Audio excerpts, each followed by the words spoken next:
Washington, President Joe Biden assured Ukraine's leader Volodymyr Zelensky on Wednesday that the United States opposes Russian aggression, but he showed no sign of moving on requests to open NATO to the Eastern European country.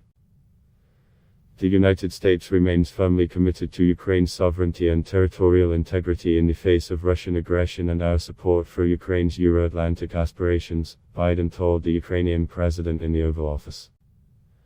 Zelensky, who spent Tuesday at the Pentagon pressing for military assistance to combat Russia and Russian-backed separatists, is only the second European leader to get a White House meeting so far under Biden.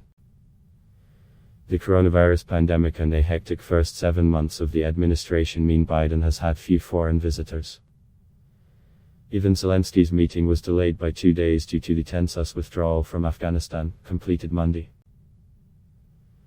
President Zelensky and Ukraine have gotten as much, if not more, attention from this administration than any other European country, a senior Biden administration official told reporters, asking not to be identified.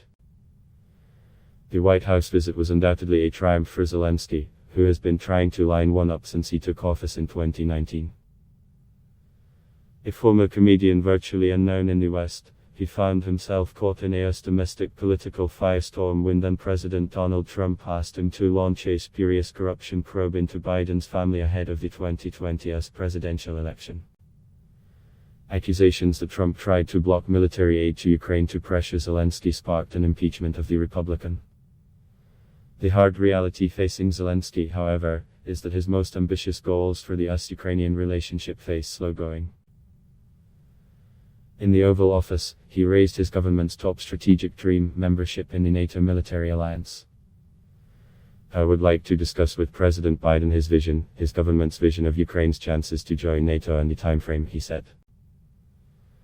But Biden has made clear he considers Ukraine far from ready to join, and the United States far from ready to step over what Russia sees as a bright red line. White House Press Secretary Jen Psaki insisted the White House continues to support and we continue to call for ensuring that NATO's door remains open to aspirants. However, she then enumerated the daunting conditions for membership, rule of law reforms, defense sector modernization and a vibrant economy. There are steps that Ukraine needs to take. They're very familiar with these, she said.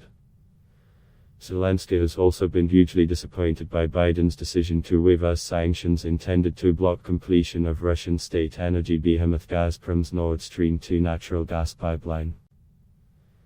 But Zelensky later told reporters Biden had assured him the United States would impose sanctions on the pipeline if there were violations from Russia after the start of Nord Stream 2 operations that would create problems for Ukraine's energy security. The White House says it remains concerned by the geostrategic implications of the pipeline, which will funnel energy directly from Russia to Germany, bypassing the previous route through Ukraine. However, Biden argued the project had already been nearly finished by the time he got into office and could not be stopped. The limitations on the relationship were neatly illustrated in June, when Zelensky's bid to meet with Biden first before the US leader held a June summit with Russian President Vladimir Putin in Geneva was rejected. Focusing on more concrete, near-term deliverables, Zelensky met Tuesday with Secretary of Defense Lloyd Austin to request help in Ukraine's unequal struggle with Russia. Their talks came the day after the last US troops left Afghanistan, ending America's longest ever war after the nearly 20-year-old US-backed Afghan government collapsed to the Taliban. Austin told Zelensky that the United States is committed to demanding that Russia stop perpetuating the conflict in eastern Ukraine and leave Crimea, the peninsula Russia seized from Ukraine in 2014.